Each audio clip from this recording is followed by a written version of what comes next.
Have you ever gotten the sense that the whole game is rigged? That society itself might be a grand conspiracy designed to keep most people struggling, while a select few thrive? Jean-Jacques Rousseau famously argued that civil society was essentially a fraud, orchestrated by the rich, a conspiracy to cement their power. In his scathing 1755 critique, Rousseau wrote that society's laws and institutions gave new fetters to the weak and new forces to the rich, locking in inequality so that, for the profit of a few ambitious men, the whole human race was subjected to work, servitude, and misery. The idea of society as an abusive scheme by design is not new, and it's kind of terrifying how much his description resonates with what we live in today. Let's fast forward to the 21st century, and many of us still feel that something is fundamentally unfair about modern life, and the data is hard to ignore. Consider the state of economic inequality. During the COVID-19 pandemic, whatever it was, the wealth of the world's 10 richest men doubled, even as 99% of humanity saw their incomes deteriorate. This isn't a paranoid fantasy, but I suppose that's what someone with fantastical paranoia would say. Even mainstream analysts call it economic violence, a result of policy choices that consistently favor the richest and most powerful. While billionaires added trillions to their fortunes, millions fell into desperation. It's as if the rules of our global society were written to protect the wealth at the top, at all costs. Exactly the kind of conspiracy Rousseau and others warned about, now supercharged by modern capitalism. Meanwhile, ordinary people are being pushed to their limits. By many measures, life has been getting more stressful and depressing for the average person. Global surveys, and I know how controversial those can be, show that stress, worry, and sadness have climbed to record highs worldwide, with 4 in 10 adults saying they experienced a lot of stress just the day before the survey. I think this was from Gallup.com, but I don't really know what Gallup.com is. I'm just being honest. I just found the survey. In Gallup's latest report, a whopping 76% of employees feel burned out at least sometimes, and over a quarter say they're burned out very often or always at work. Now let's just think about that for a second. As controversial and questionable as surveys are, the vast majority of people are overwhelmed to the point of exhaustion. Long hours, constant pressure, and unfair treatment on the job are rampant. It's not a stretch to say that modern society runs on stress. Rather than fixing the root causes of this misery, what do our institutions do? Often, they just medicate the symptoms, literally. For example, antidepressant prescriptions have skyrocketed. I think in England they rose something like 35% in just 6 years. This ensures people keep trudging along in an exploitative system without challenging it. In an abusive relationship, the abuser gaslights and pacifies the victim to keep control. Here, the abusive system offers pills and platitudes to keep us working and consuming despite the mental toll. And if you suspect that behind the scenes, actual conspiracies are operating to keep it this way, you're not entirely wrong. History has proven that powerful institutions will collude to protect their interests at the expense of the public. A striking example. For decades, the world's biggest oil companies knew full well that burning fossil fuels was heating the planet, yet they conspired to bury the evidence and bankroll disinformation to keep the profits rolling. This isn't a fringe theory. It's documented fact that big oil collectively hushed up climate science, effectively sabotaging humanity's response to a crisis. Now, some people say none of this is true, and that there is no climate crisis, and what's happening is just organic change.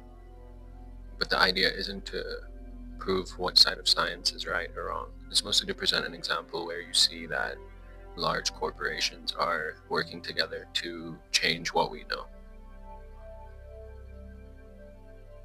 Now, if this is true, then the planet is inching towards catastrophe, while oil companies are staying rich. I don't think it gets more abusive than knowingly endangering all of society for profit. And corporate cover-ups aren't the only case. From government surveillance programs to pharmaceutical lobbying, time and time again we find that the public's well-being is bartered away in back rooms. No wonder people's trust in institutions has cratered. Many intuitively feel that something is not right with the modern world. So, is society truly a conspiracy? Are we living in a system that by its very structure exploits and harms us while telling us it's for our own good? That's what I want to talk about today. I think society's abusing you. I want to talk about how social orders have long been engineered to serve the few over the many, the tangible ways modern society can be abusive, and the real evidence of collusion that keeps it all in place. By the end, you might come to see that viewing society as a kind of conspiracy or abusive relationship isn't cynicism or tinfoil hat stuff. It might just be the most honest way to make sense of the world we're in right now. Let's talk a little about work. Every day, millions of us step into a cycle that quietly siphons life from us. The work cycle. It's not just a job.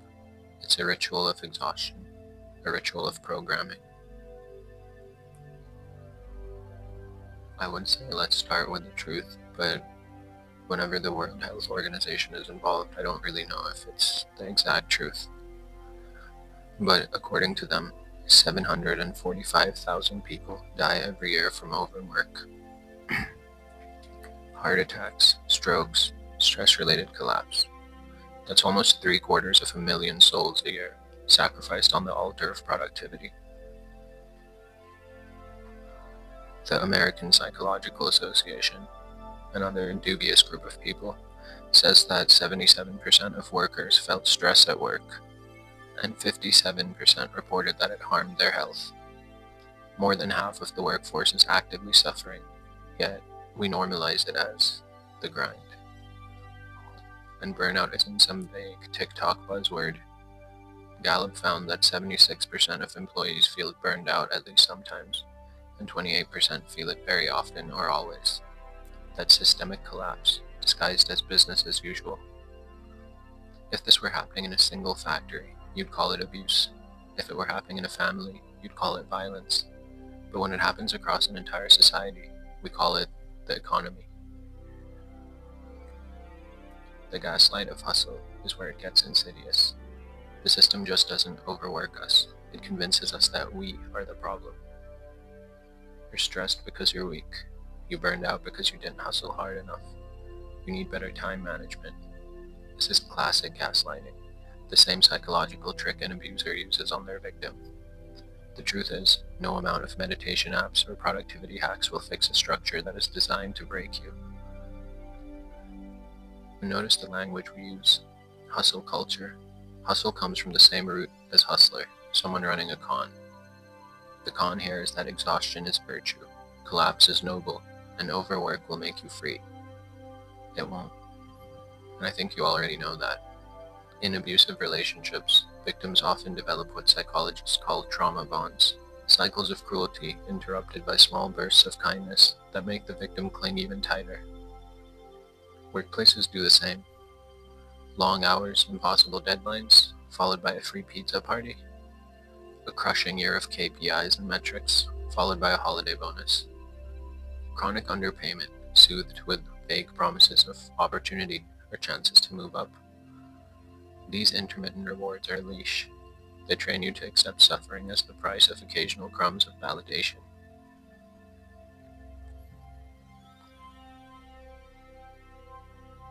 There's something that no HR report will ever admit: the spiritual damage caused by this. When your nervous system is in a permanent fight or flight state, you don't pray, you don't dream, you don't imagine, you don't even breathe properly. Your creativity withers, your compassion shrinks, and your ability to rebel dissolves. And isn't that convenient? An exhausted, spiritually flattened population is predictable, it's compliant, it's programmable. I've seen it everywhere. The colleague hiding in the bathroom with tears in her eyes. The friend at 29 that's already on blood pressure medication. The father who collapses at home, too tired to play with his kids, convinced that this is just what being a provider looks like. This is systemic soul extraction. Look back to history. The 40-hour work week wasn't given out of kindness. It was a compromise. After strikes, protests, and blood spilled on the streets by laborers. And even then, the structure wasn't about human flourishing. It was about calibrating the machine. 8 hours work, 8 hours sleep, 8 hours consumption. You get just enough recovery to keep working, just enough entertainment to keep spending. Today, the structure has metastasized. Technology has blurred the line, so the office follows you home, buzzing in your pocket at midnight. Gig economy workers chase rides and deliveries like digital sharecroppers with no benefits and no rest. White-collar workers drown in Slack pings and Zoom fatigue, tethered to a screen 12 hours a day. It's a softer form of servitude, enforced not with whips, but with Wi-Fi. Let's call it what it is: a cycle of abuse. First, there's tension building, mounting deadlines, constant pressure, and the fear of layoffs. Then there's explosion, the burnout, panic attacks, and breakdowns. Followed by reconciliation, a small raise, a recognition award, or the boss saying, "We're family here." And after that, there's calm, the illusion that things are okay, until the tension builds again. And like so many victims of abuse, we're told to be grateful. Be grateful you even have a job. Be grateful for health insurance. Be grateful for scraps, while your labor generates wealth you'll never touch. From a mystical perspective, it's a ritual, a mass ritual of energy extraction. Billions of people locked into daily cycles of waking, grinding, collapsing, their life force harvested in tiny increments. If you believe in God, or spirit, or the innate dignity of a soul, then what's happening is blasphemy. It is the desecration of human potential. It's turning sacred beings into cogs, into data points, into disposable parts. And once you see it that way, you can't unsee it. Let's go back a little bit though, because you don't start out life working. Usually you go to school before that. Public schooling in the US didn't emerge from some collective dream of liberating young minds. It was imported from Prussia in the 19th century, a system explicitly engineered to produce obedient soldiers and compliant workers. American elites looked at Prussia and said, yes, that's what we need. A pipeline of bodies who won't question authority, who will follow orders, who will stand in lines when the bell rings. John Taylor Gatto, who won New York Teacher of the Year before quitting in disgust, laid it bare.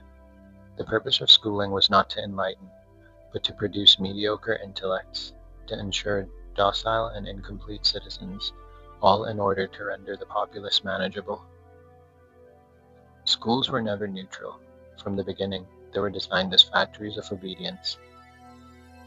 On paper, school is about reading, math, history, and science.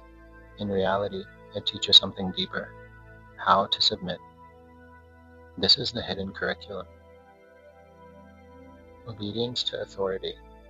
You raise your hand to speak, you ask permission to pee, you march at the bell. Conformity over originality. Dress codes, standardized tests, tracking systems. The nail that sticks out is hammered down. External validation. Grades, gold stars, demerits.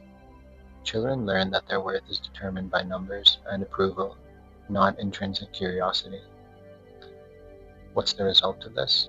By the time you graduate, you've been conditioned to believe that survival depends on meeting external expectations, that compliance is safety.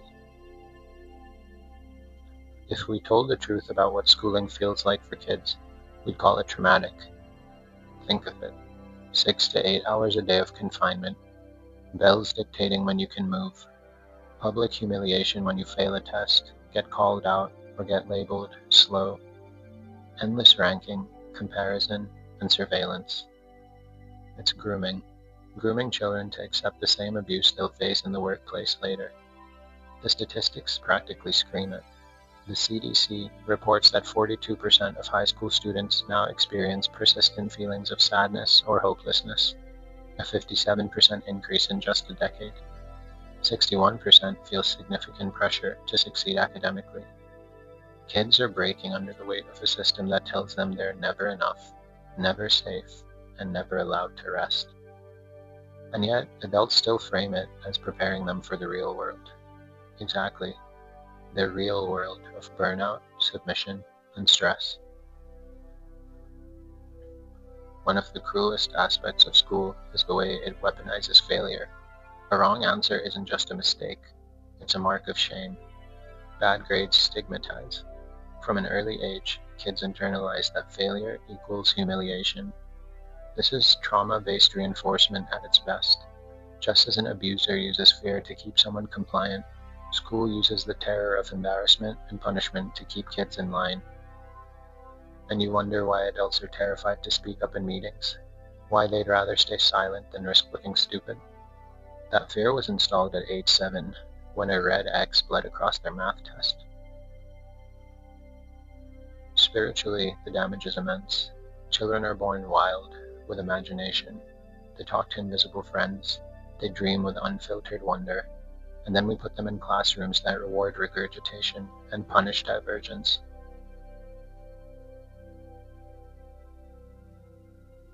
By adolescence, most kids have learned to suppress their inner worlds.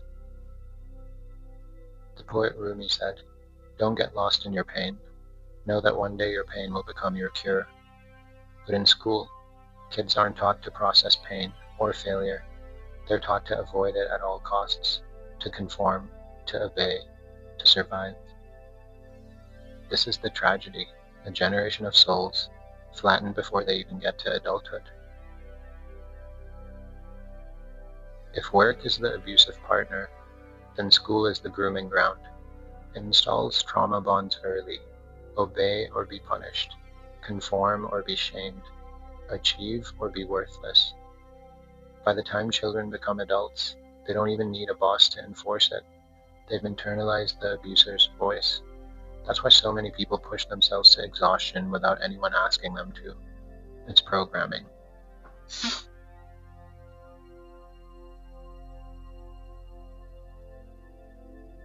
To me, from a cosmic perspective, schooling is a theft. It steals time, the most precious resource a child has, and converts it into compliance. It steals curiosity and replaces it with obedience. It steals creativity and replaces it with test prep. Imagine a society where those 12 formative years were spent exploring, creating, and building communities of care. What kind of world would we live in then? But that's not what the system wants. The system doesn't want free humans. It wants trained workers. And that's exactly what it gets. Let's talk about the invisible puppeteers, media and the algorithms. Your feed isn't random. It's a mirror bent by invisible hands. And every swipe, every like, every pause in your scrolling is another fingerprint collected by the machine. Sean Parker, Facebook's first president, admitted the truth out loud a while ago. The like button was designed to give users a little dopamine hit, a feedback loop that consumes your attention. That's a casino. The infinite scroll, a digital slot machine handle.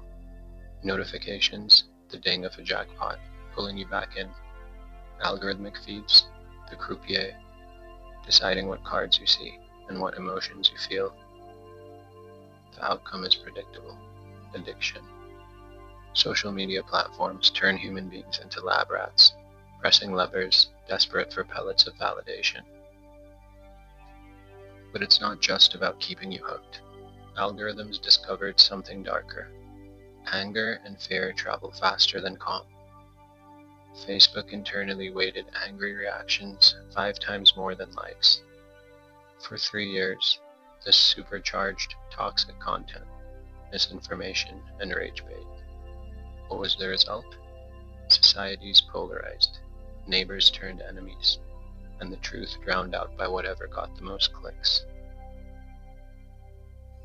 And when Facebook secretly tested emotional manipulation, the results were even worse. They tweaked news feeds to show more negative posts to some users and more positive posts to others. The result? People's moods shifted. Millions of people were unwittingly used as guinea pigs in an emotional contagion experiment, proving that algorithms can steer the weather inside your head. And then came TikTok, the digital fentanyl. In China, kids under 14 get a maximum of 40 minutes per day, and their version of the app, Douyin, is filled with educational content, science, art, and patriotism. In the West, and the rest of the world, kids get the opium version, endless dopamine hits of dances, pranks, and sensationalism, available almost without limits. Two societies, two algorithms, spinach for one, sugar-coated poison for the other. In surveys, Chinese kids aspire to be astronauts, and American kids, social media influencers. Imagine those two futures colliding. The world is going in an interesting direction. Instagram's own research admitted it. 1 in 3 teen girls felt worse about their bodies because of the app, and instead of fixing it, algorithms doubled down. A 13-year-old account that followed diet content was recommended Apple-core anorexic pages. Vulnerable teens were herded into darker corners of the platform, not rescued from them. This is design. If your insecurity keeps you scrolling, then your insecurity becomes monetizable. That's why platforms profit from despair. Every click, pause, and like is data. Data that can be used not just to sell you shoes, but to map your inner world. Cambridge Analytica showed how deep this really goes. Psychographic profiling of millions of voters, targeting their inner demons with precision propaganda to sway elections. That was just the prototype. Now, with AI and ever deeper surveillance, the system knows not just what you buy, but what you fear, what you desire, what you'd rather not even admit to yourself. This is mind controlled by proxy. Billions of glowing rectangles, pumping tailored streams of fear, validation, and distraction directly into human nervous systems. Feeds that learn you better than you know yourself. An invisible puppeteer, tugging strings with every swipe. From above, it looks like a spell. Humanity hypnotized. Not by a single sorcerer, but by an algorithm trained on our collective weakness. And the deeper you stare into it, the more it stares into you. Let's talk a little about movies and TV. Stories are like spells, and the most powerful sorcerers of the modern age aren't shamans in caves. They're showrunners in Hollywood.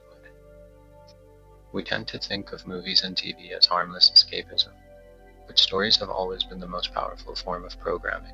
Ancient myths taught tribes how to behave, what to fear, and what to worship. Today, Netflix, HBO, and Disney Plus have taken over that role. What we watch doesn't just entertain us. It shapes our expectations of life. Who to love, how to act, what to desire, and even how to suffer. And when those stories consistently glorify dysfunction, disrepair, and nihilism, it's not just art imitating life. It's life being trained by art. How many of us learned about love not from parents or scripture, but from Hollywood? And what did it teach us? That obsession is romance, that manipulation is passion, that red flags are roses. I might be dating myself with these references, but you'll find that the pattern recurs. Let's take the example of The Notebook. Noah threatens to kill himself if Allie won't date him, dangling from a Ferris wheel until she caves. Coercion is framed as devotion. In Twilight, Edward sneaks into Bella's bedroom to watch her sleep without her knowledge. In real life, that's stalking. In the film, it's true love. Bella then endures reckless abandonment, near suicidal stunts, and literal violence. and it's all portrayed as evidence of how epic their love is. These are trauma bonds dressed up in orchestral scores, abuse rebranded as destiny, and millions of teenagers absorbed it as their first script for intimacy. And then came the shows that aestheticized destruction itself. Euphoria wrapped addiction, sex, and violence in glitter and neon, making chaos look like liberation. Dare wasn't wrong when they said it glorifies high school drug use, addiction, anonymous sex, and violence as normal. 13 Reasons Why centered on a girl's suicide, presented as an act of power and revenge. After its release and success, youth suicide rates in the US spiked almost 29% in a single month. Researchers called it a suicide contagion effect. These aren't warnings, they're invitations. They make tragedy feel glamorous, inevitable, even desirable. They tell us, this is just what growing up looks like. And when you get into the depths of it, a darker pattern emerges. Dystopian movies flood theaters and streaming services. The future is always burned, broken, and hopeless. Anti-heroes dominate. Corruption is attractive. Morality is naive. And violent true crime shows keep audiences bathing in fear, paranoia, and the normalization of abhorrent behavior.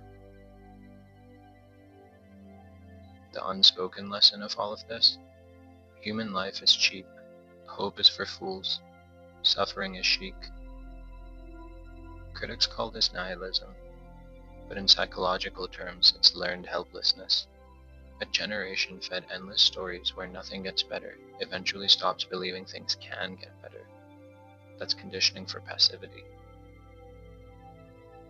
From a mystical view, this is magic of the darkest kind. Stories are supposed to remind us of meaning, to reconnect us with the eternal.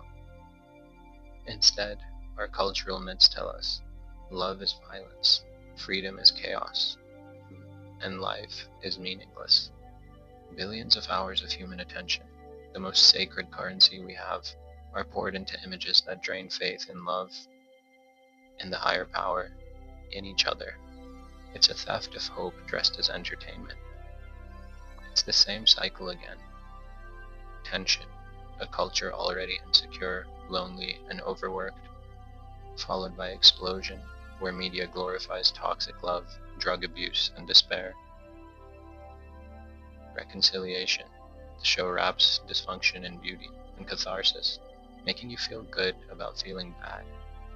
And then there's the calm. You binge, numb, and repeat. We mistake catharsis for healing. But the real truth is that these stories keep the wound open. From a different perspective, whoever's that might be, the global streaming grid looks like an IV drip, plugged into the human collective psyche. Screens in every living room, every bedroom, glowing into our eyes as we sleepwalk through programming sessions disguised as entertainment. And what are we being taught? That collapse is inevitable, that abuse is romantic, and that the highest form of authenticity is despair. It's a script for the soul, and too many of us are reciting our lines without realizing that we're in someone else's play. They don't just sell you products, they sell you yourself, chopped into insecurities, wrapped in packaging, and handed back with a price tag. Modern consumer culture didn't evolve naturally. It was engineered. Edward Bernays, Freud's nephew and the so-called father of public relations, bragged about it. In 1928, he wrote, "The conscious and intelligent manipulation of the organized habits and opinions of the masses is an important element in democratic society." What does that mean? People don't just need soap, cigarettes, or cars. They need to be made to want them, and to believe that buying them is part of who they are. It was psychological warfare disguised as advertising. The industry quickly realized something.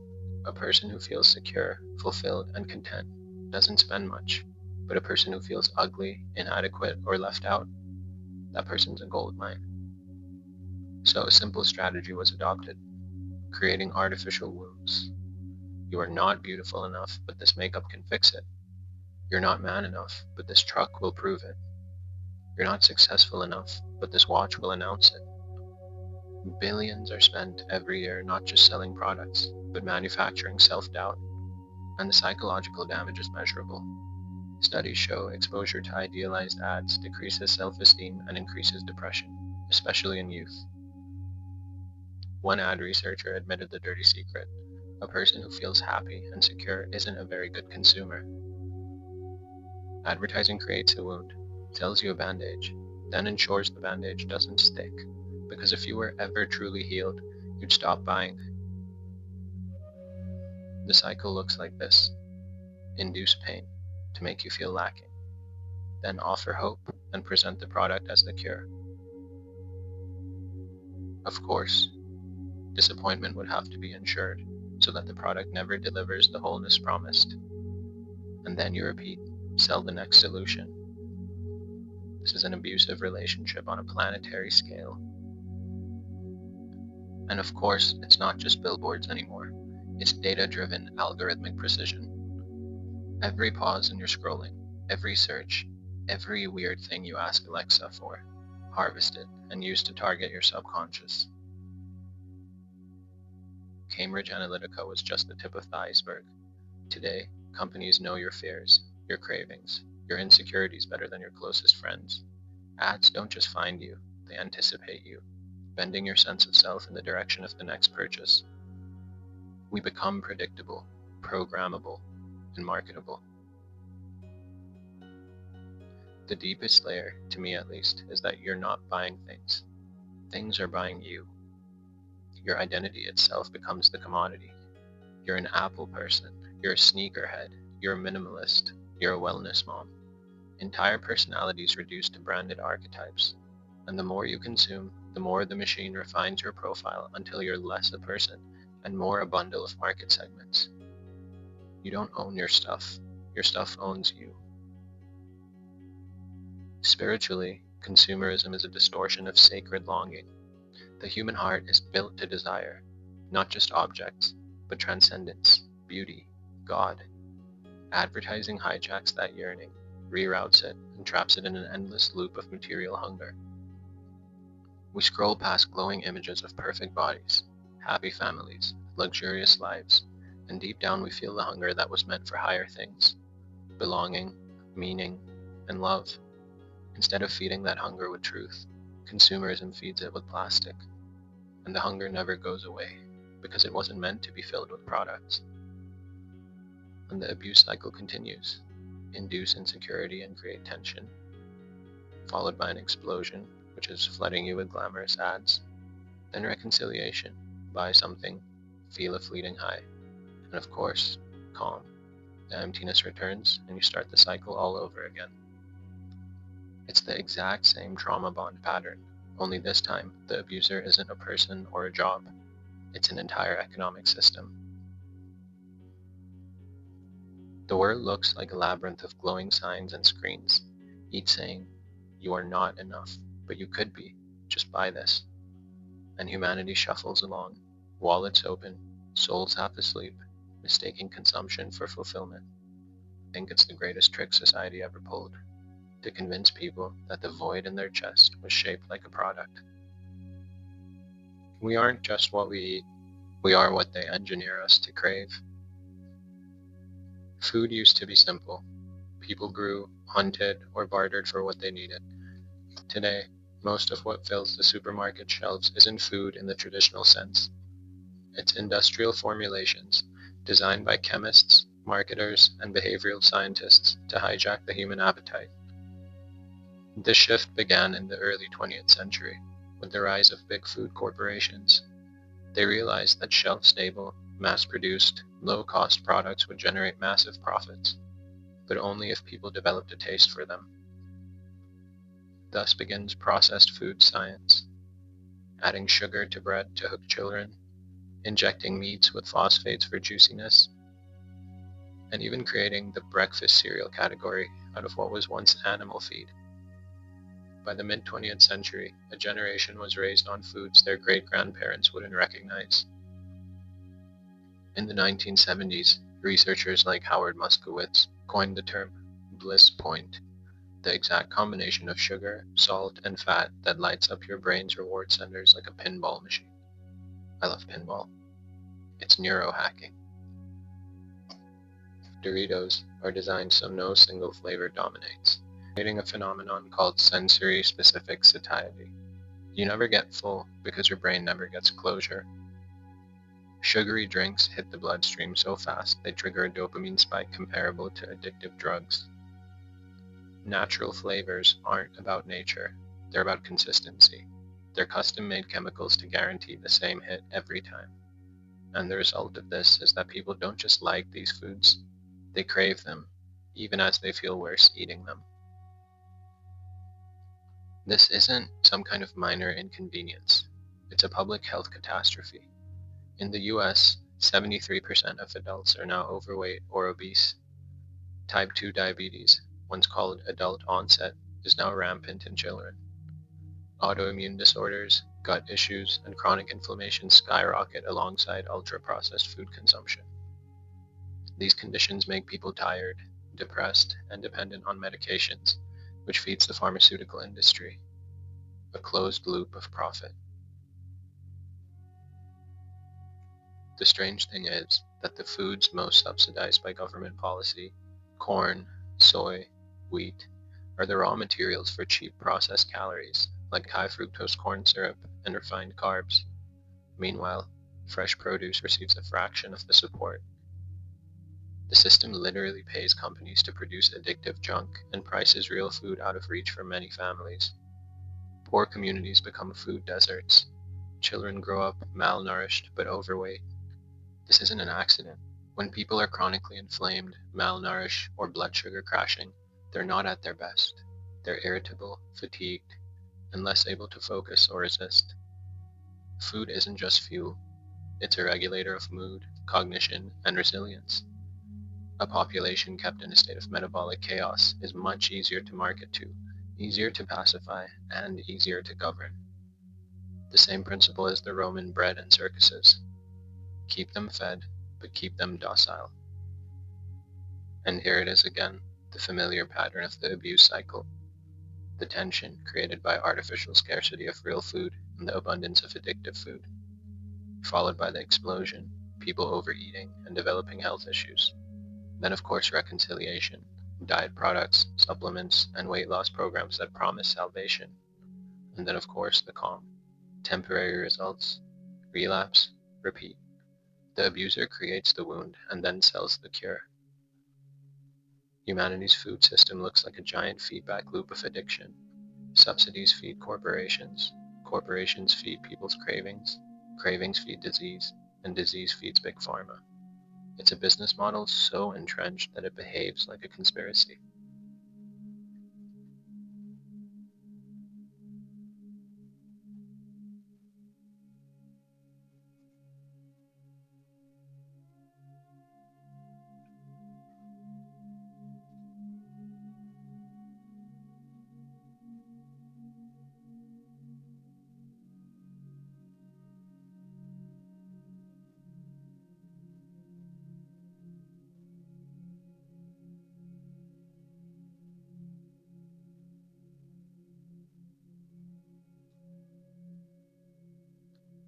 And yes, they do call it healthcare, but the system isn't built to heal you.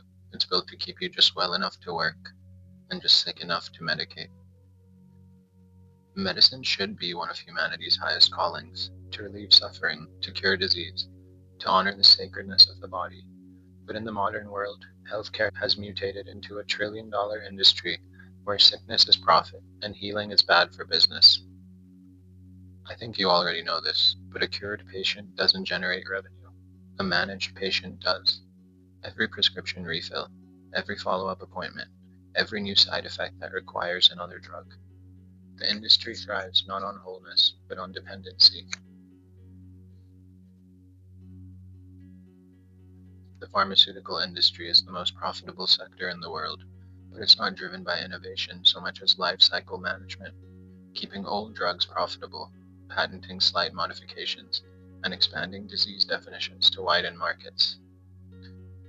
Let's look at SSRIs, or antidepressants, prescriptions skyrocketed 35% in just 6 years, but many work no better than placebo for mild to moderate depression while creating long-term dependency. And then there's opioids, which I've personally been a victim to. Purdue Pharma downplayed addiction risks, calling OxyContin non-addictive. Over 500,000 overdose deaths in 2 decades. Statins, blood pressure meds, diabetes drugs, they rarely cure anything and are often prescribed for life. It's a subscription model for the human body. Doctors are trained in a system funded by pharma. Journals are stacked with studies sponsored by the very companies selling the drugs. And marketing is everywhere. The US is one of only 2 countries on Earth that allows direct-to-consumer drug ads. Ask your doctor if this pill is right for you, as if health were a menu item. Pharmaceutical reps wine and dine physicians, ensuring prescriptions flow like water. And disease awareness campaigns are launched to convince people they might be sick, even if they feel fine. Every ache, every sadness, every restless child becomes a market opportunity.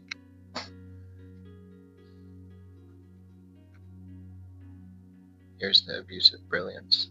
Most medications come with side effects.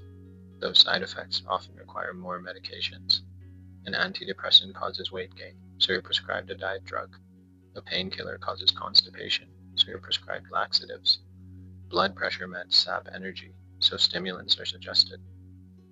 A pharmacological Rube Goldberg machine where the end result is lifelong consumption.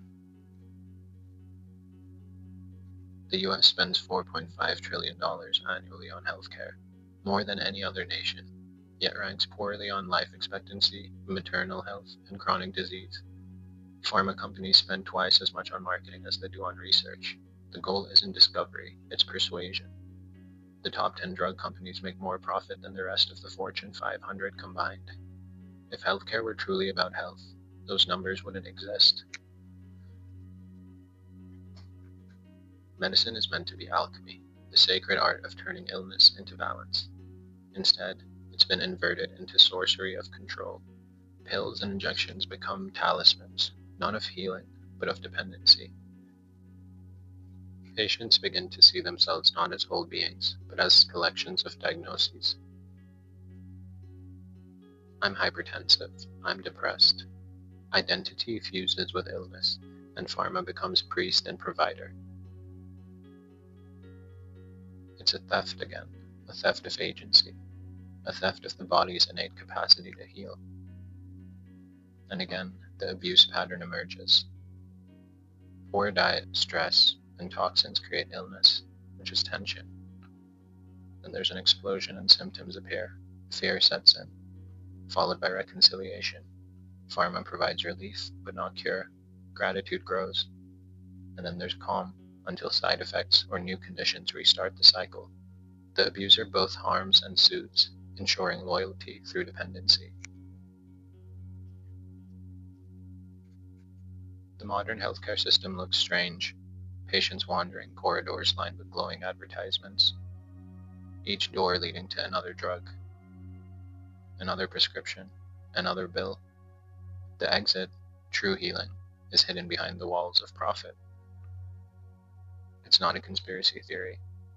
I know I've said that a lot, but it's a conspiracy of economics, baked into the DNA of a system where wellness is unprofitable and sickness is gold. Sleep is the oldest ritual of healing. To rob you of it is to rob you of your nightly meeting with yourself. In traditional cultures, sleep was sacred. Dreams were messages. Rest was medicine. The night was a temple. In modern society, sleep is treated like a design flaw, something to minimize, hack, or monetize. Productivity culture glorifies the 5 a.m. club, and CEOs boasting about surviving on 4 hours a night. Late night work emails, shift labor, and gig economy hustles carve into rest until exhaustion feels normal. And screens, phones, laptops, streaming pump blue light into our eyes until circadian rhythms collapse. Rest isn't laziness. It's not. It's rebellion. And that's why the system demonizes it. Sleeping less than 6 hours a night increases the risk of stroke by 400%. Just one night of poor sleep reduces immune function by up to 70%, according to sleep researcher Matthew Walker. Sleep deprivation alters the prefrontal cortex, impairing decision-making, impulse control, and emotional regulation. An exhausted population is a population that can't think clearly, can't resist authority, and can't organize against oppression. Exhaustion is political. Work cycles make people too tired to do anything but consume. You get home at 7 p.m., drained, and what do? Scroll, binge, snack, drink. The industries that profit from your exhaustion are the same ones that created it. Overwork feeds the media industry. Media addiction keeps you up later. Poor sleep weakens your body, feeding pharma. Weak bodies produce weaker workers, who need caffeine, energy drinks, and stimulants to push through. It's a cycle. Exhaustion is both a product and profit stream. And then you have caffeine, the socially accepted drug of the workplace. Coffee breaks aren't just cultural, they're state-sanctioned stimulation. Instead of fixing the cause of exhaustion, we normalize masking it. And when caffeine isn't enough, energy drinks, prescription stimulants, and microdosing culture take over. Biohacking becomes another way to treat the body like a machine to be optimized, never listened to. Sleep is more than biology. It's where the psyche detoxes, where memories consolidate, where dreams connect us to something beyond the rational mind. Every tradition has honored dreams. To sever a people from their dreams is to sever them from the divine. To keep them too exhausted to dream is to cut off the nightly rendezvous with spirit. Modern society doesn't just steal hours from our nights, it steals our ability to hear ourselves, to touch mystery, and to receive wisdom in the dark. The abuse pattern is everywhere. Tension from long hours, constant stimulation, and glowing screens. Explosion when sleep debt accumulates and health collapses. Reconciliation through coffee, pills, and productivity hacks that are offered as solutions. And calm, the fragile rhythm returning until work and screens disrupt it again. It's the same trauma bond, but now with your own circadian rhythm. Our planet glows at night, not with starlight, but with artificial light. Cities refusing to rest, people staring into blue-lit rectangles, sleep treated as weakness, and dreams drowned in noise. While it looks like progress, this is actually captivity. The stolen night is the stolen soul. And every abusive system knows this. If you can't stop the pain, you must control the release. Let the victim vent, but only in ways that keep them weak. Modern life is unbearable without numbing. There's no exaggeration. It's just basic architecture. Work depletes, school conditions, media terrifies, consumerism wounds. If people had no outlet, revolt would be inevitable. So the system provides release valves, not to heal, but for sedation. And every valve comes with a price. Alcohol is one of the most destructive drugs on earth, linked to 3 million deaths a year globally. More than war, more than traffic accidents. It fuels violence, addiction, and organ failure. Yet it's marketed as culture, as sophistication, as fun. Why? Because alcohol dulls awareness. It lowers inhibition. It numbs despair. A stressed worker with a nightly glass or bottle of wine doesn't riot. They crawl into bed. Governments outlaw psychedelics, but celebrate liquor. Not because one is more dangerous, but because one expands consciousness while the other contracts it. Cannabis, once demonized as a threat to social order, has been slowly legalized. And yes, it has healing potential, but its mass market framing isn't about medicine. Once again, the goal is sedation. High-potency products flood the market with THC numbers that never naturally existed. Chill branding makes heavy use seem harmless, and entire industries profit from people zoning out instead of zoning in. When used with intention, cannabis can be sacred. Used compulsively, it's another pacifier. The system doesn't mind which way you use it, as long as you're pacified. The most brutal example of escape valves as weapons is the opioid crisis. Purdue Pharma, who I've already mentioned, knowingly flooded towns with OxyContin, marketing it as non-addictive. Doctors prescribed it like candy. Addiction spread like wildfire. When people broke, the same system criminalized them, filling prisons instead of hospitals. The abuser both offered the drug and punished the addiction it created. Benzodiazepines, like Xanax, Ativan, Valium, play a smaller role. Prescribed for anxiety, they create dependency so powerful that withdrawal can kill. Relief today becomes chains tomorrow. And it's not just substances. Entertainment itself is a drug. Streaming binges, where endless autoplay ensures no pause to reflect. Adult content hijacks intimacy, rewires dopamine circuits, and leaves emptiness in its wake. Fast food sedates with flavor while inflaming the body. And video games, as much as I love them, and gambling apps, are engineered for reward loops, indistinguishable from slot machines. These are coping mechanisms that don't cope.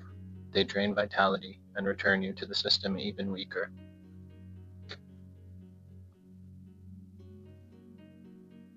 This is what I see the logic as. If workers had no sedatives, they'd revolt. If students had no outlets, they'd question harder. And if citizens had no distractions, they'd resist. So the system ensures the pipes of escapism flow smoothly. Advertisements for alcohol during sports, cannabis dispensaries on almost every corner, streaming platforms auto-renewing subscriptions. The motto isn't heal yourself, it's numb yourself and pay us for the privilege. And I've been talking about theft a lot, but the greatest theft here isn't health, it's the loss of presence. Alcohol fogs consciousness, cannabis clouds clarity. Opiates smother pain and awareness. Screens scatter attention. Presence is where spirit is. Presence is where truth is. A society drowning in substances and stimulations is a society cut off from its source. And I guess that's the real conspiracy, to keep people from ever truly being here. I've mentioned the abuse cycle, but it's everywhere. To a point of overwhelming anxiety and despair. And then the escape valve hits. Drink, joint, pill, binge.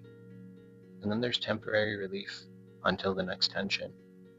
Like I said before, it's the abuser's favorite trick. Give the victim the weapon of their own sedation. Earth looks like a pharmacy without walls. Cities glowing with bars, dispensaries, pharmacies, casinos, and streaming hubs. Billions of humans pacified with substances, their vital energy siphoned, their spirits dimmed. While it looks like liberation, this is actually anesthesia. A civilization anesthetized against its own awakening.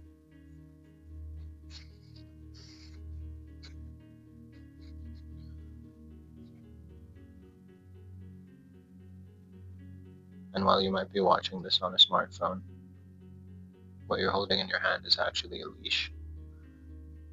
Smartphones were marketed as liberation, everything you need in your pocket. But from a systems view, they're the perfect Trojan horse.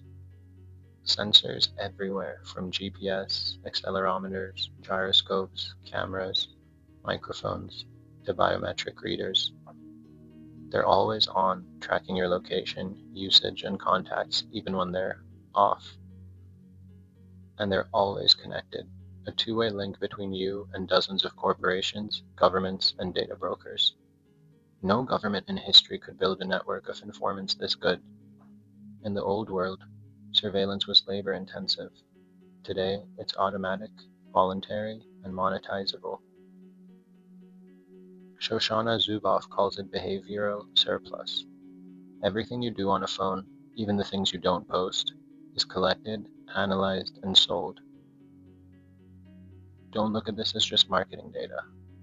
These are the raw materials for prediction and manipulation. There's the metadata, who you call and where you go, that predicts mental health, political leanings, and even pregnancy before you tell anyone. The app permissions harvest your photos, messages, contacts, accelerometer data, which can reveal what you're typing. And cross-device tracking stitches your behavior across work, home, and travel into a continuous profile. This is probably the reason your feed feels psychic. It kind of is.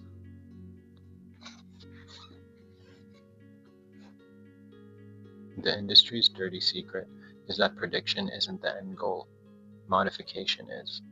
Once an algorithm can anticipate your behavior, it can start to shape it. It can push a notification at the exact second your dopamine dips. It can surface a certain ad when your guard is down. And it can nudge your mood by altering the tone of content. Facebook's 2012 emotional contagion experiment proved this at scale. It's a Skinner box with 1 billion participants. You're not the customer, you're the experiment.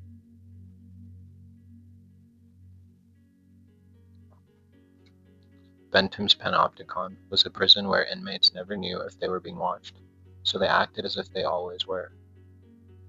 The smartphones we're using create a planet-scale panopticon, location history stored for years, facial recognition cameras networked in public spaces, predictive policing algorithms flag risky people, social credit systems, overt in China, covert in the West, score you silently by credit bureaus, insurers, and employers. We've internalized the guard tower. People self-censor online, delete tweets, avoid taboo searches, not because someone told them to, but because the possibility of surveillance is enough. Phones also extend the workplace into every crevice of life. Rideshare and delivery apps monitor GPS down to seconds. Productivity apps track keystrokes, mouse movement, and screenshots. And corporate wellness programs harvest biometric data under the guise of health benefits. The boss no longer just watches what you do at work. The system watches your sleep, heart rate, step count, and mood. But surveillance alone wouldn't work if we didn't carry the device willingly. That's why the interface itself is addictive by design. As mentioned before, the infinite scroll mimics a slot machine handle. Variable rewards, like likes, shares, and streaks, exploit the same dopamine loops that hook gamblers.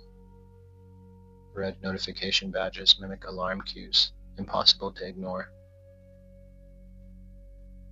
This is compulsion, not connection, and every micro-behavior you perform while compulsively checking becomes another data point feeding back into the system.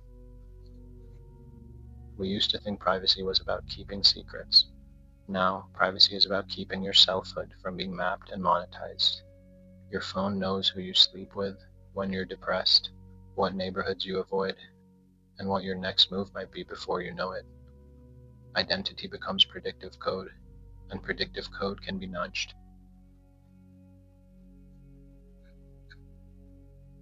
These smartphones aren't just taking data. Much like some of the other things I've mentioned, they're taking presence. We wake up and check them before we breathe, pray, or stretch. We scroll at stoplights, in bed, at dinner tables, in sacred spaces. We walk through forests, but see them through a lens. Presence is where intuition, God, and freedom live. A distracted mind is a compliant mind. A fragmented attention is a fragmented will. And from my idiot mystic view, the smartphone is an amulet that reverses the flow of energy. Instead of you using it to expand consciousness, it uses you to harvest it. And here's the abuse cycle again. Stress, boredom, and anxiety rising is the tension phase. Then there's the explosion, where you grab the phone to escape. Once the dopamine hits, and endless scrolling soothes you, we're in the reconciliation phase. And then there's calm, tiny relief, and then the new pings start tension again. The leash becomes the pacifier becomes the leash. The night side of Earth is lit not just by cities, but by the billions of glowing rectangles I've already mentioned a few times. People bowing their heads, not in prayer, but in algorithmic devotion. An entire species volunteering for 24/7 monitoring, wrapped in a feedback loop of distraction, data, and dependency. You could call it a phone, but I call it a portable panopticon, a digital leash, a behavioral experiment disguised as a personal assistant.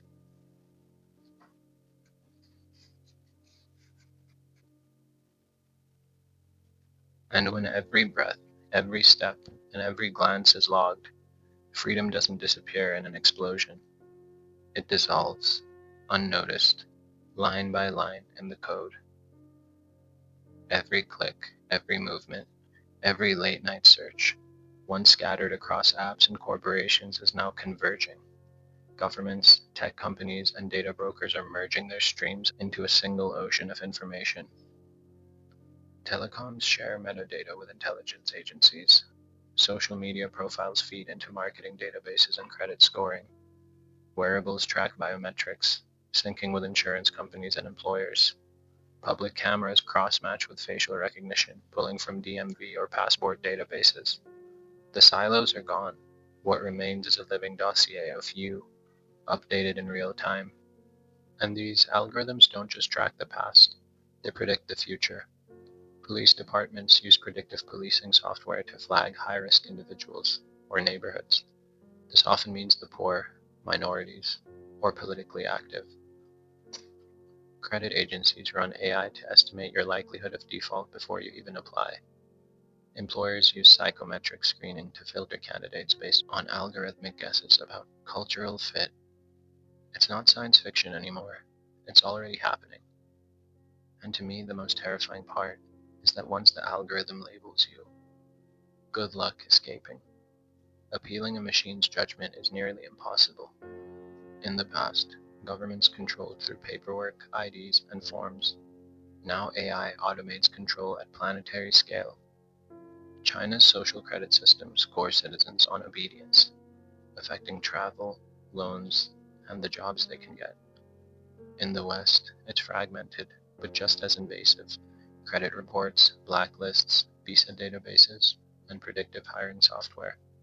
As AI grows, it won't just monitor behavior, it will adjudicate it, approving benefits, denying entry, and flagging dissent. The faceless bureaucrat has been replaced by the faceless algorithm, cold, fast, and unaccountable. It's corporate gospel. Amazon's Ring cameras stream neighborhood footage directly to law enforcement. Google and Facebook make millions selling micro-targeted ads that double as psychological manipulation. Data brokers buy and sell location history, search records, and even menstrual cycle tracking data to the highest bidder. And who pays for this massive surveillance infrastructure? We do. Monthly phone bills, subscriptions, app purchases. We buy our own chains. Terms and conditions are a ritual of fake consent. You scroll through 40 pages of legalese and click I agree. Buried in the agreement is permission for your data to be harvested, traded, and analyzed indefinitely. Legally, you consented. Spiritually, you were tricked. And another thing, there is no offline. Even cash purchases are tracked by store loyalty cards and surveillance cameras. Cars beam telemetry back to manufacturers. Smart homes record conversations and movements. AI cross-matching makes anonymity impossible. Your gait, your typing rhythm, even your micro-expressions are unique identifiers. The idea that you can vanish, start fresh, or stay private is now almost a myth. The algorithmic state knows too much, maybe everything. At its core, privacy isn't just about hiding secrets. Privacy is about maintaining a sacred interior space, a place inside you that belongs to your idea of God, to your soul, to no one else. When every thought, every weakness, and every preference is harvested, monetized, and predicted, that interior sanctuary is violated. The mystery of being human, that unpredictability, is reduced to a data stream. This is the colonization of the self.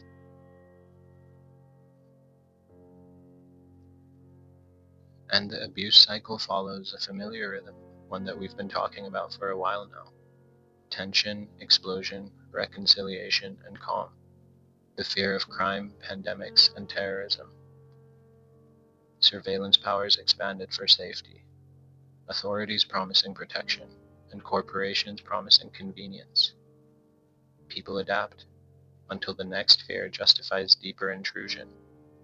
The abused cling tighter to the abuser, convinced that control is care.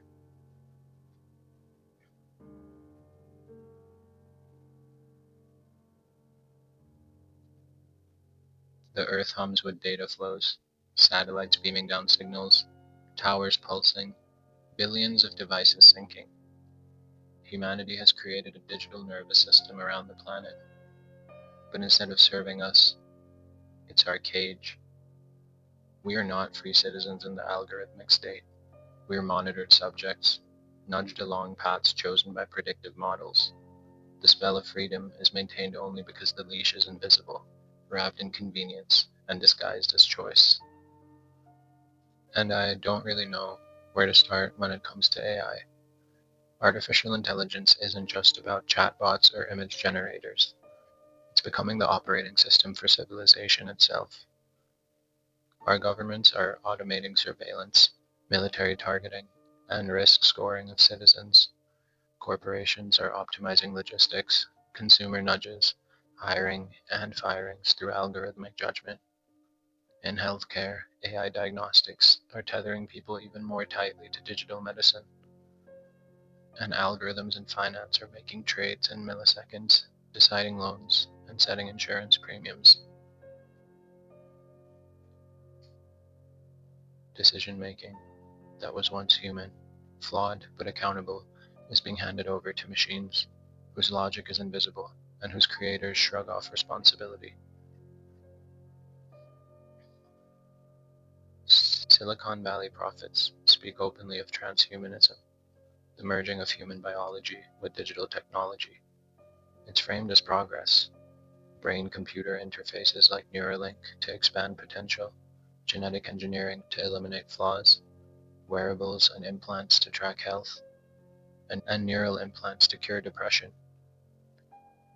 Beneath the sales pitch is the reality. Transhumanism is corporate colonization of the human body.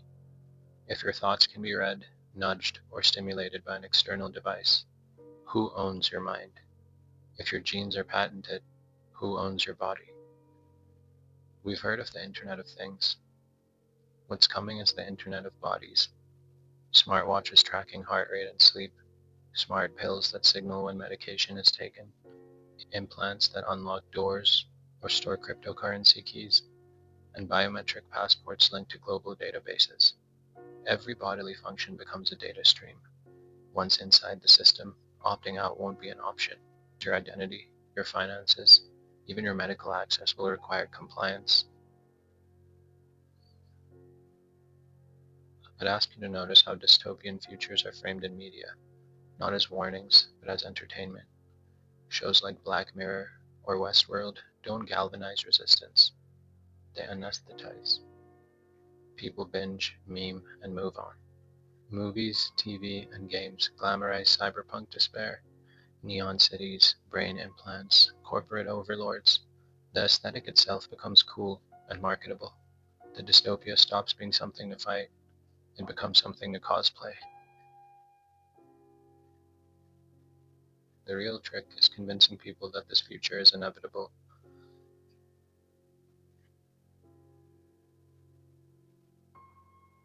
That resisting is hopeless or naive. Everyone will be chipped eventually.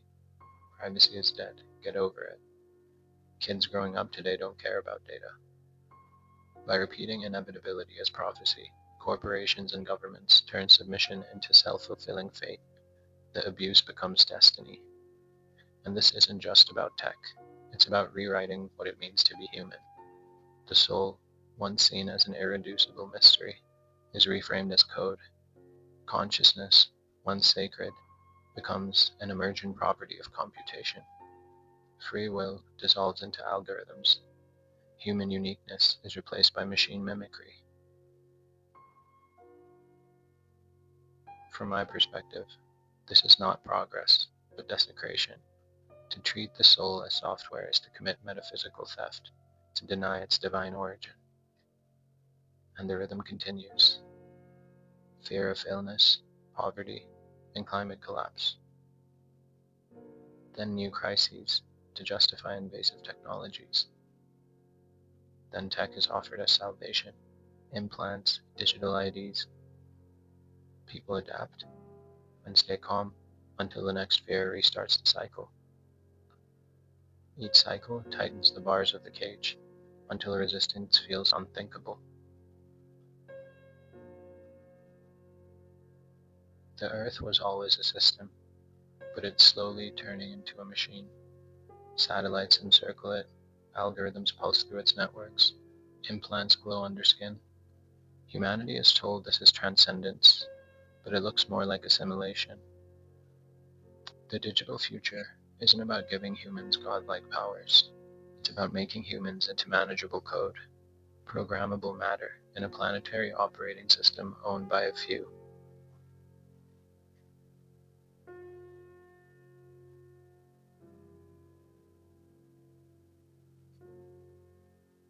If you want to break a people, you don't have to chain them. You just have to separate them. We are living in the most connected era in history, yet the most isolated. Surveys show that nearly 50% of US adults report feeling lonely on a regular basis. Among young people, Gen Z is considered the loneliest generation. And what may seem like just an accident of modern life is actually engineered. Loneliness isn't a byproduct, it's a feature of the system. A lonely person is easier to sell to, easier to control, and much less likely to resist. Communities used to be anchored in real-world bonds: neighborhoods, religious congregations, local clubs, and extended families. These gave people identity, meaning, and support. Modern society systematically dismantled suburban sprawl, separated neighbors by car commutes. Work cycles keep parents too busy to care. Churches and civic groups declined under consumer individualism. Online communities replaced embodied ones with shallow, dopamine-driven interactions. And the net result? People drift through life without anchors. Alienated individuals are easier to mold than rooted citizens. Even the family unit itself, the most primal form of community, has been under siege. Work demands pull parents from children. Schooling systems replace parental guidance with state programming. Divorce rates climbed as economic pressure and consumer culture eroded resilience. Elderly are warehoused in institutions, cut off from generational bonds. A fractured family produces fractured individuals, and fractured individuals are the raw material of consumerism and control. The void inside people isn't left empty, it's monetized. Dating apps turn love into swipes, reducing intimacy to a marketplace. Social media sells the illusion of connection while deepening alienation. Consumer goods are marketed as companions: your car, your phone, your lifestyle brand, as identity substitutes. Even therapy apps and AI companions now sell rented intimacy by subscription. Every hollow in the heart is seen as a market cap to fill. Loneliness becomes a billion-dollar industry. And of course, loneliness is sad, but it's also deadly. Research shows loneliness has the same mortality risk as smoking 15 cigarettes a day. It accelerates dementia, depression, and heart disease. Spiritually, loneliness is a severing from the cosmic order. Humans are meant to live in relation, to each other, to the divine, to the land.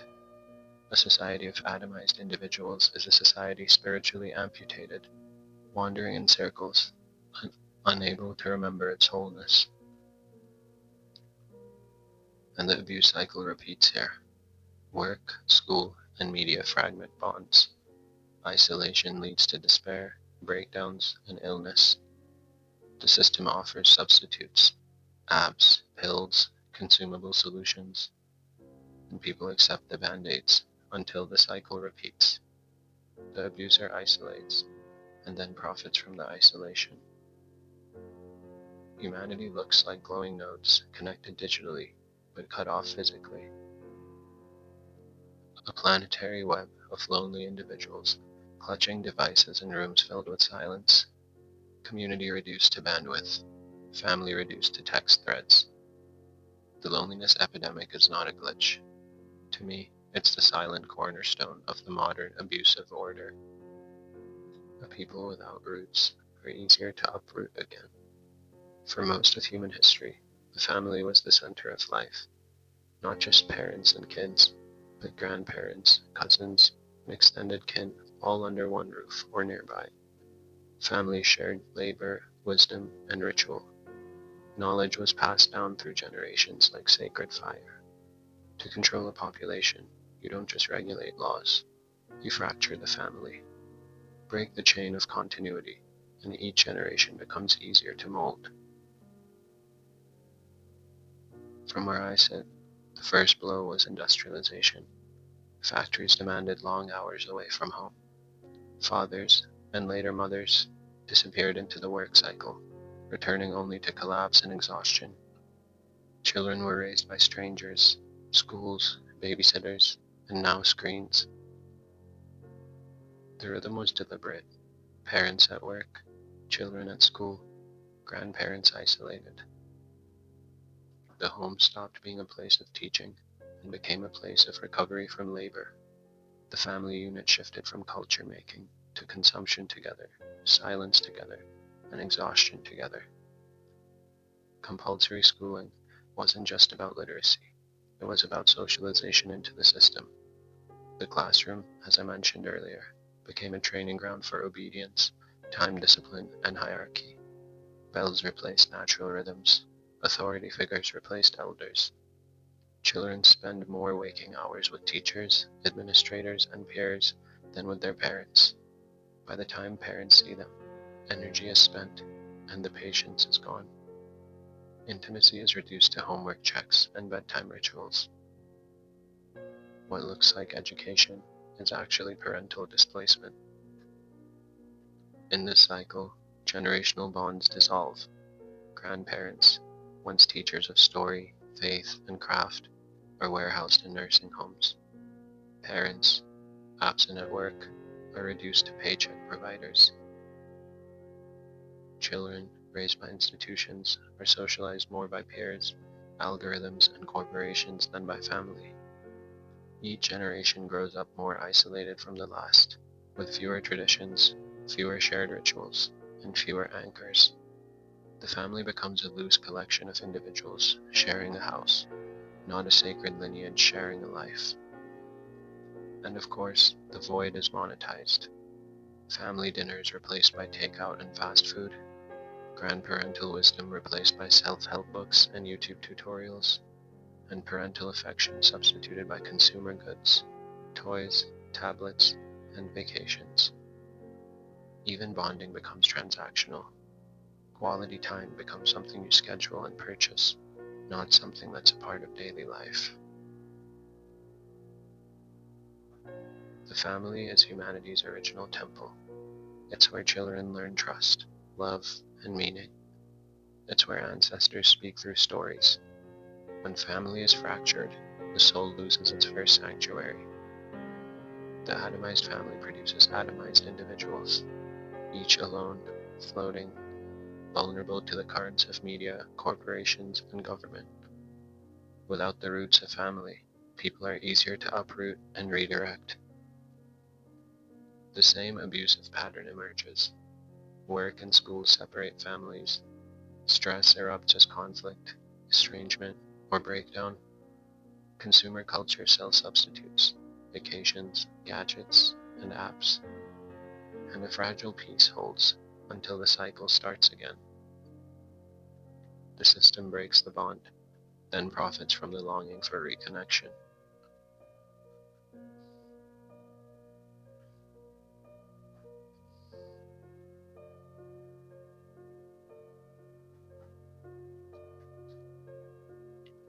Earth is full of houses lit by screens, each family member in a different room, plugged into a different device. Generations don't speak, they scroll. Grandparents fade into care homes, children into institutions, and parents into the grind. It looks less like family and more like a set of isolated consumers who happen to live under one roof. A united people is ungovernable, so the system keeps us divided, not by accident, but by clever design. Empires have always known this trick. The Romans exploited tribal rivalries. Colonizers pitted ethnic groups against each other to prevent rebellion. The formula is simple. If people are too busy fighting each other, they won't fight their rulers. Modern society perfected this tactic with technology. Instead of swords and borders, it uses media, algorithms, and identity politics to carve populations into hostile tribes. Turn on the news, scroll through social feeds. You'll see carefully curated outrage. Left versus right, urban versus rural, religious versus secular, racial group versus racial group. Each side fed content to inflame anger. Each convinced the other is the true enemy. In reality, both are pawns in a larger game. Algorithms are built to prioritize conflict because conflict keeps people glued to screens. And while citizens rage at each other, corporations and governments pass laws, extract wealth, and tighten surveillance unnoticed.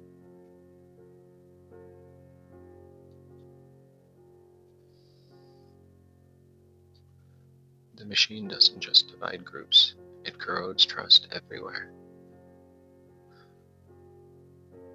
Neighbor versus neighbor. Fear of crime and mistrust amplified by sensational media.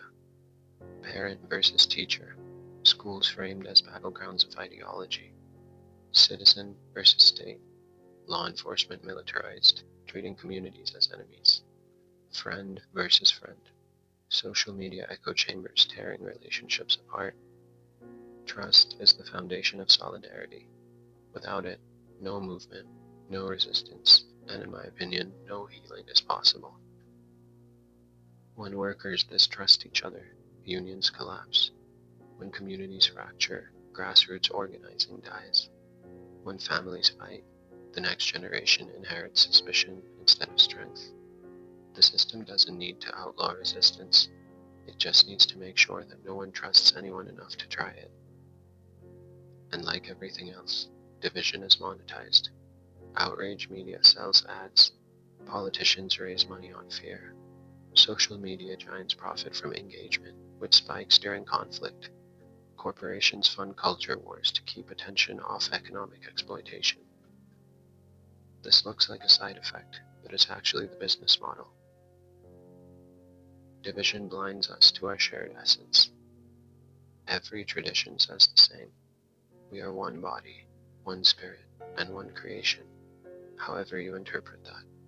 But when the mind is poisoned by propaganda, the neighbor becomes an enemy, and the stranger becomes a threat. The human family is shattered, and each fragment forgets it belongs to the same whole. Here it is again, inequality and fear simmering, media amplifying divisions, people turning on each other, politicians and corporations offering solutions that deepen divides, and a fragile peace until the next outrage restarts the cycle. The abuser breaks trust, then profits from your desperate search for safety. The earth looks like a battlefield without generals, billions of people shouting across digital trenches, convinced they are enemies, while the real architects of their misery watch quietly from the shadows. It is the oldest trick in the book, and we are falling for it in high definition, algorithmically optimized form. Love is supposed to be sacred, But in a commodified world, even intimacy is for sale. Once, relationships were rooted in family, community, and ritual. Marriage wasn't just two individuals, it was a covenant between generations.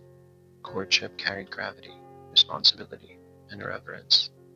Now, relationships are curated, branded, and sold. Dating apps reduce human beings to catalog entries. Swipe left, swipe right, upgrade to premium. Love becomes a subscription service. Desire is gamified. It's actually distortion. Intimacy becomes transactional, like everything else in consumer society. Social media wasn't just the digitization of friendship, it was its monetization. Likes, follows, and comments turn human connection into a scoreboard. Influencer culture takes it further. Relationships become content. Intimacy becomes branding. Couples stage photos to prove love. Breakups are announced as public statements. Even grief and heartbreak are aestheticized for engagement. The line between real affection and attention performance blurs, and in that blur, authenticity dies. Apps like Tinder and Bumble teach people how to approach each other as products. You browse, sample, and discard. Profiles are optimized like ads. Attraction is reduced to first impressions, buzzwords, and filters. This rewires expectations. People expect instant chemistry or instant replacement. Ghosting replaces accountability. Longevity is devalued because novelty is always available. This is consumption disguised as romance, not intimacy. The culture doesn't just sell love, it sells toxic love as aspirational. Music glorifies infidelity, obsession, and codependency. Movies romanticize bad boys and toxic women, and reality TV turns betrayal and humiliation into entertainment. A generation raised on this media starts to internalize it. Dysfunction feels like passion. Chaos feels like chemistry. Stable love feels boring.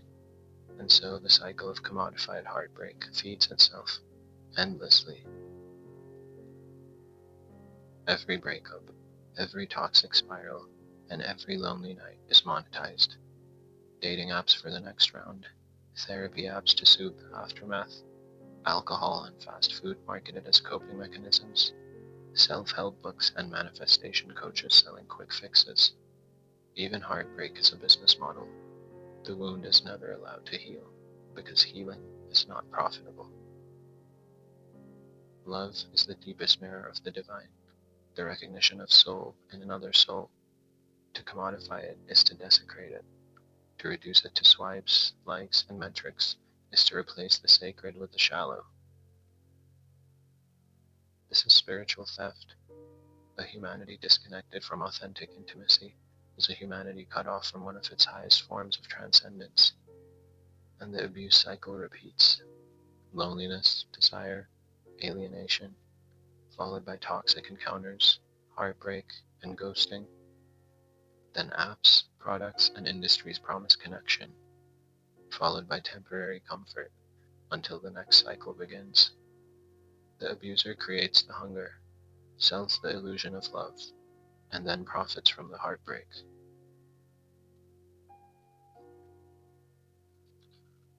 Billions of humans swipe, scroll, and curate, mistaking metrics for intimacy, mistaking branding for love.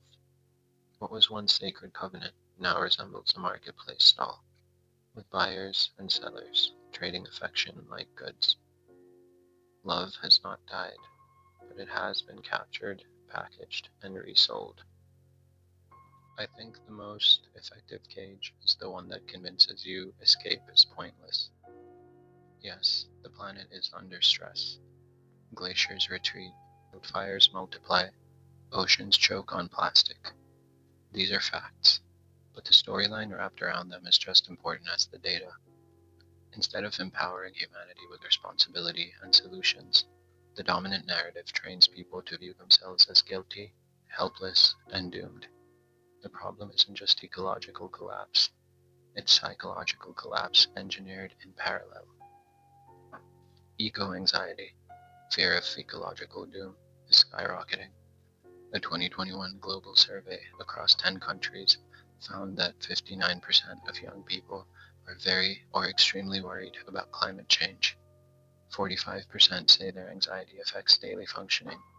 75% say that the future is frightening.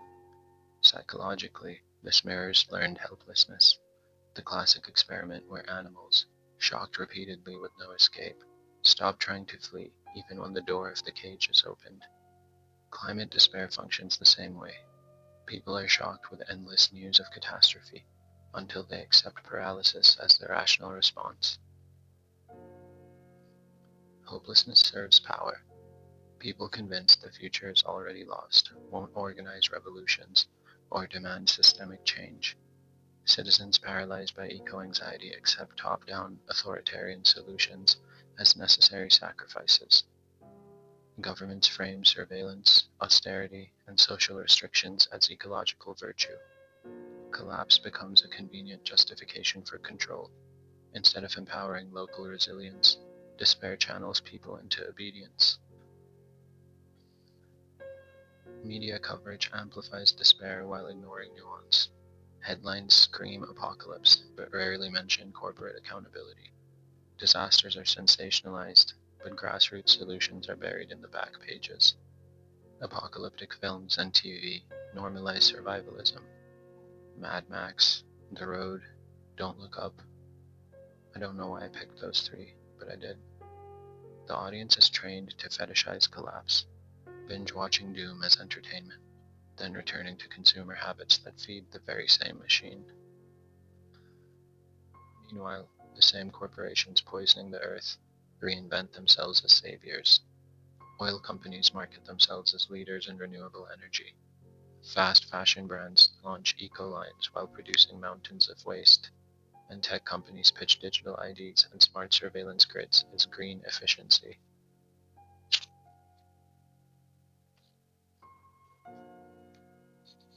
This is green capitalism, using ecological guilt to sell more products and justify more control. The wound becomes another revenue stream. Think of what it means for a child to grow up convinced the world may not exist when they're 40. For Gen Z and Gen Alpha, climate despair is not a news cycle, it's a worldview. Instead of inheriting hope, they inherit dread. Instead of learning stewardship, they learn shame. The message is, you are alive at the end. Don't expect more. This is intergenerational trauma disguised as awareness. Indigenous traditions saw Earth as alive, sacred, and abundant. Stewardship was an act of reverence. Modern narratives invert this. The Earth is dying, humanity is poison, and the only redemption is obedience to technocratic authority. This inversion severs humans from hope. Instead of turning to the divine order of creation, people turn to bureaucrats, corporations, and carbon markets. Spirit is replaced with policy. Reverence is replaced with despair. The structure is the same we've seen everywhere. Real environmental crises lead to media and institutions amplifying fear into despair. Then to reconcile, governments and corporations offer greenwashed, authoritarian solutions. Citizens feel temporary relief until the next wave of doom resets the cycle. The abuser poisons the earth, then gaslights humanity into believing despair is their fault, while selling themselves as saviors. The earth is still radiant, blue oceans, green forests, storms dancing across continents. But on the ground, billions look at glowing screens showing only flames, floods, and collapse. The reality is distorted. The planet still lives, but the human spirit is taught only to mourn. This is a spell of despair, conditioning humanity to surrender before the real fight even begins.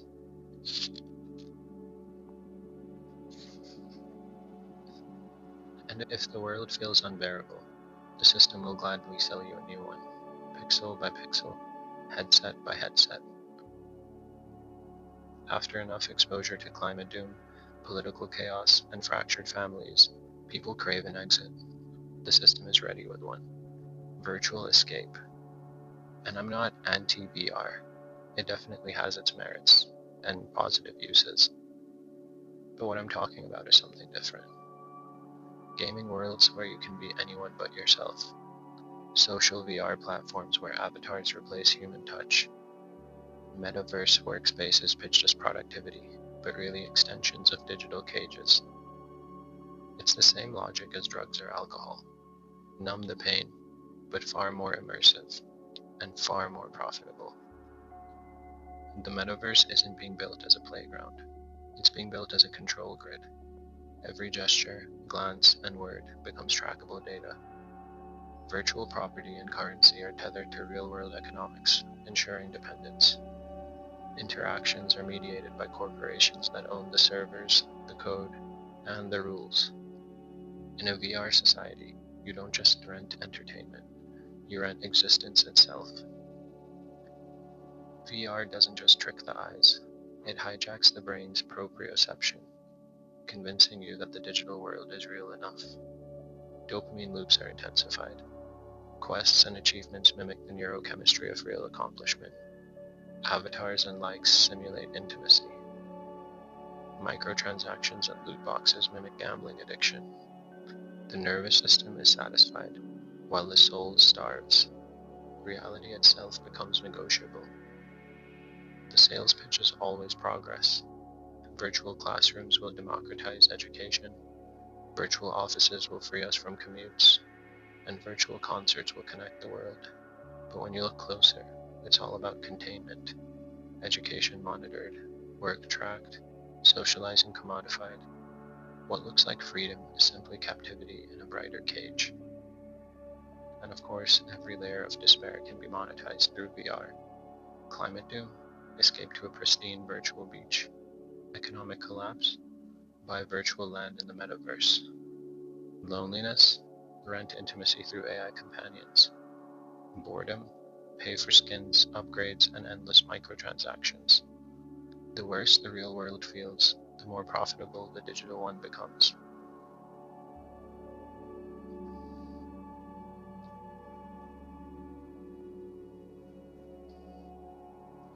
VR isn't inherently evil. I would be stupid to say that. Imagination and vision are sacred human powers, but in corporate hands, those powers are hijacked. The inner temple of imagination is colonized by prepackaged worlds, rented identities, and code written for profit. Instead of using vision to transcend, people use vision to hide. Instead of becoming more human, they dissolve into avatars.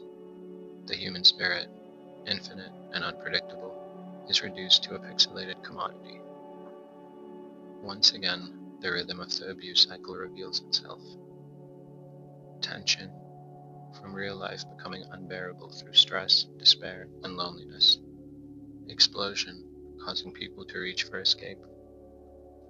Reconciliation, VR offering soothing distraction and endless possibility. And the relief holds until reality intrudes again, pushing them deeper into the headset. The abuser breaks the world, then sells you a virtual one as consolation. Humanity's homes glow with two lights, the outer one of cities and screens, and the inner one of headsets glowing in darkened rooms. People unplug from Earth itself and plug into simulations owned by corporations.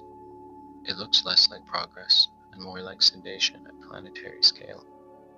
And they don't just want you addicted, tracked, and distracted. They want you obsolete. The profits of Silicon Valley are full of promises.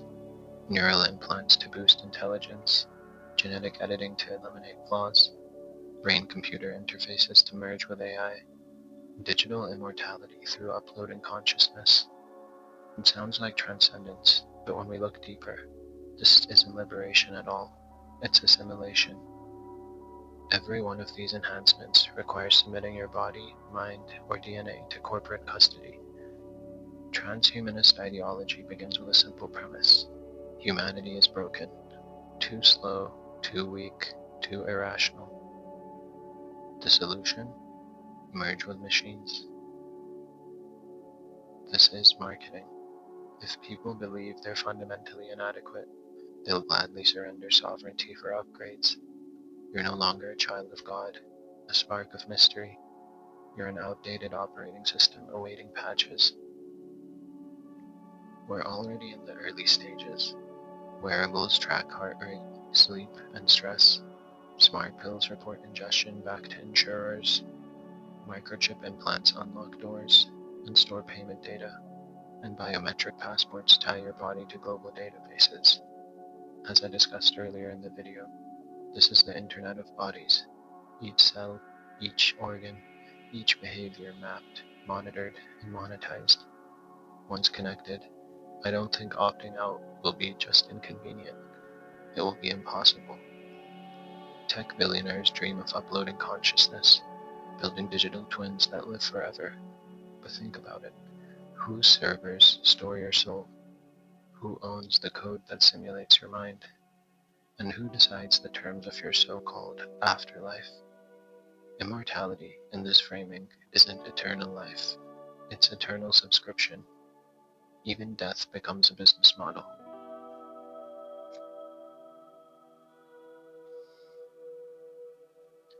The endpoint of transhumanism is not enhancement, it's replacement. Some people call it the post-human agenda. Workers swapped for robots, soldiers replaced by drones, human judgment displaced by AI, and digital humans trained on your likeness, selling products long after you're gone.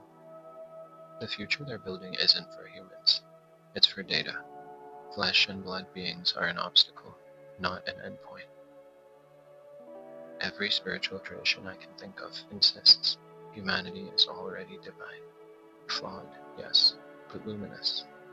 Transhumanism inverts this truth. It declares your body is inadequate, your mind is obsolete, your soul is code waiting to be upgraded by them.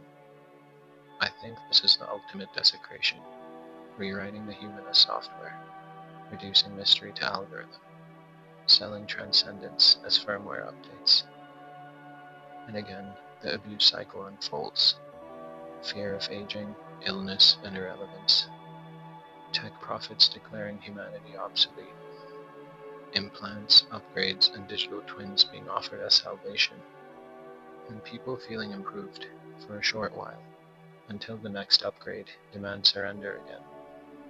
It's the same abusive rhythm, now aimed at the essence of humanity itself. Earth right now looks less like a home for humans, and more like a testing ground for post-human prototypes. Glowing towers of data centers hum as the new temples. Humanity, once reaching for God through prayer, ritual, and art, now reaches for silicon gods who promise eternity but deliver captivity. The dream of transcendence has been hijacked. Instead of remembering that we are already infinite, we are told we must buy our way into the machine. The cruelest trick is not breaking hope, it's teaching people to live without it. After fear, sedation, and assimilation, the final step is simple. Convince people that hopelessness is normal.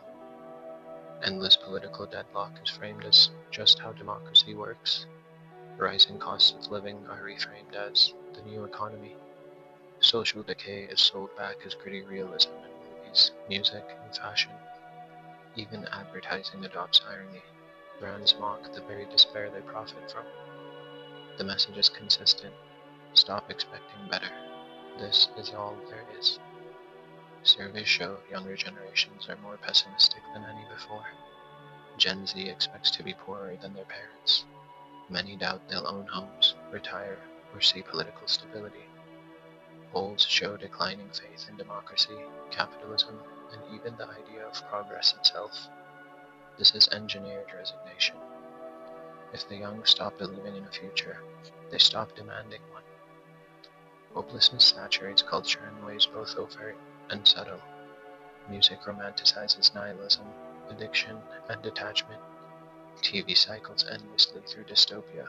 Collapse is now entertainment. Fashion embraces irony, apathy, and slogans like, "No future."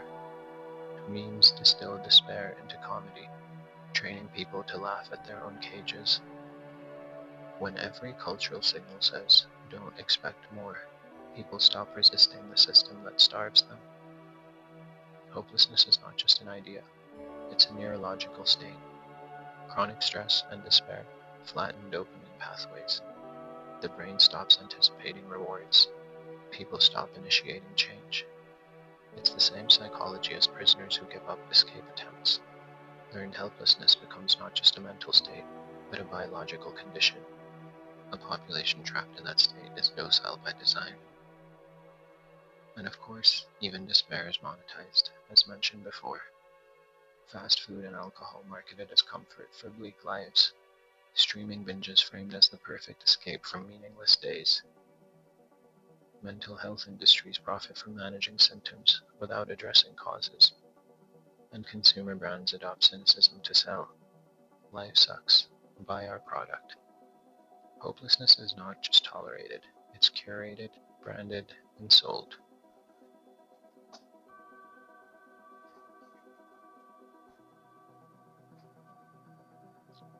Hopelessness is the severing of humanity's oldest truth, that the future is sacred, that life unfolds with purpose.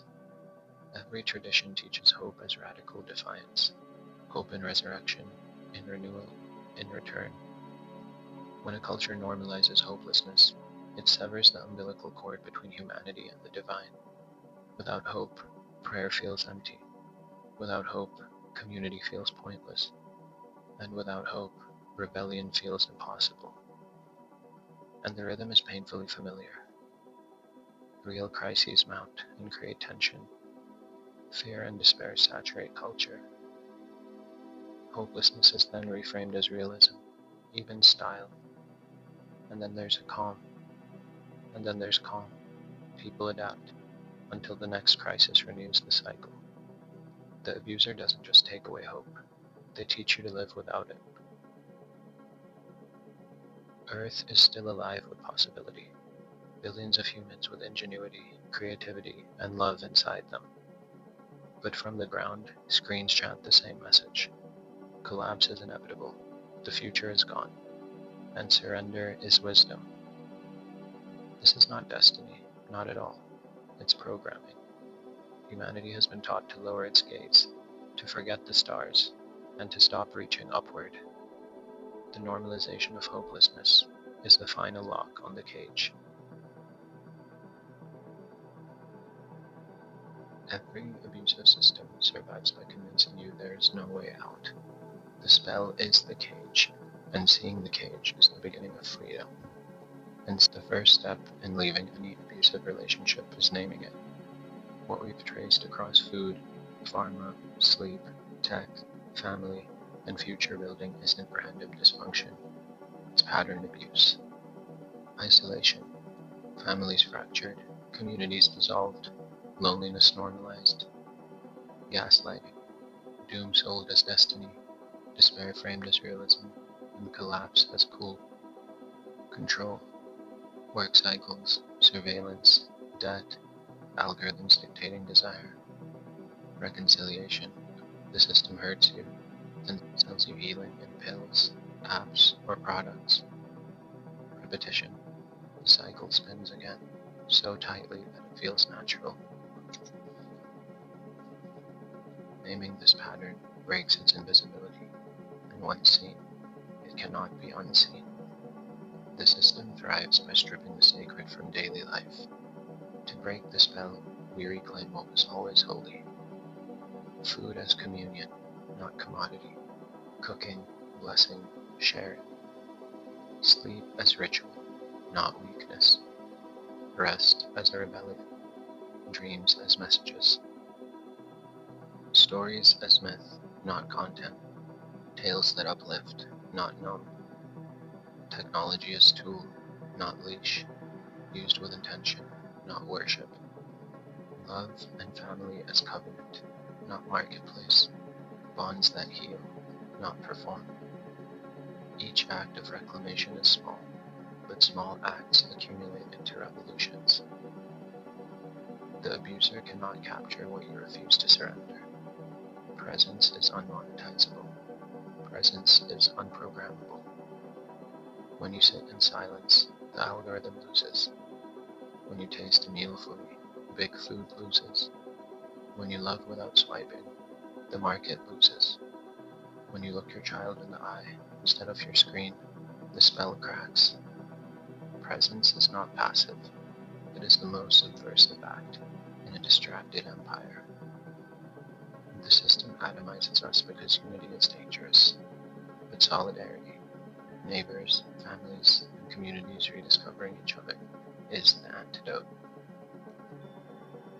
Workers organizing, families reclaiming time, strangers treating each other with dignity despite divisions, people of different faiths, backgrounds, and tribes realizing the enemy is not each other, but the machine feeding on them both.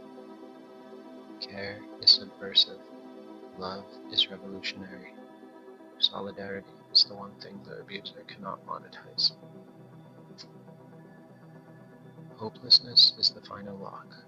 To break the spell, we must remember that hope itself is an act of rebellion. Hope is not naive optimism. Hope is radical defiance against the narrative that collapses destiny. It says, this family can heal. This body can recover. This world can live. We can resist. Hope is remembering that collapse is not inevitable. It's programmed. And what is programmed can be rewritten. Breaking the spell doesn't always mean fleeing to the mountains, though you could. It means shifting the rhythm of daily life in ways that reclaim sovereignty. Cook a meal from scratch, and you've broken the food chain's hold. Delete one app, and you've stolen attention back from the leash. Rest fully, and you've refused hustle worship. Talk face to face, and you've reclaimed community from simulation. Pray, meditate, or sit in silence, and you've returned to the source, bypassing the machine entirely. Revolutions begin in whispers, not shouts. Forests are breathing, oceans are glimmering, and children are laughing. The system wants you to see only collapse, but the planet is not finished, humanity is not finished, and you are not finished. The abusive spell is global, but so is the fire inside every human being. Billions of sparks, waiting to remember themselves. The cage we're in looks invincible, only until enough people realize that the bars were always made of smoke. Yes, modern society is abusive, but abuse is not the final word. The final word is freedom. The final word is love. The final word is God. And no empire, no corporation, no algorithm can erase that truth. The spell is breaking, and you're the one breaking it.